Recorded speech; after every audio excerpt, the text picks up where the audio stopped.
একজন মানুষ ভয়ঙ্কর এক অভিশাপে পড়েছিল। সে যখনই কোনো খারাপ কাজ করত তার মুখ থেকে বের হতো আবর্জনা। কিন্তু সমস্যা হলো খারাপ কাজ না করলে সে অস্থির হয়ে যেত। একদিন সে একটা কুকুরকে ভয় দেখানোর জন্য হঠাৎ চিৎকার করে উঠল। কুকুরটা ভয় পালিয়ে গেল, কিন্তু সে থামেনি। সে একটা বিষ মেশানো পাউরুটি কুকুরটাকে খাইয়ে দিল। কাজটা করে সে হাসতে হাসতে চলে যাচ্ছিল। হঠাৎ তার মুখের ভেতর থেকে আবর্জনা বের হয়ে এলো। সে থমকে গেল।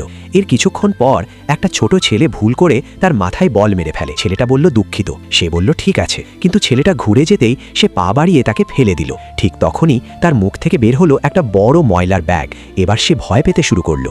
বাড়িতে ফিরে সে খাবার অর্ডার দিল, কিন্তু ডেলিভারি দেরি হবে শুনে সে রেগে গিয়ে গালাগালি শুরু করলো।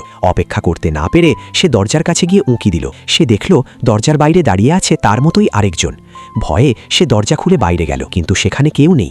আবার দরজার ছিদ্র দিয়ে তাকাতেই সে দেখল একটা ভয়ঙ্কর ভূত তার গলা চেপে ধরেছে। ঠিক তখনই ডোরবেল বাজল।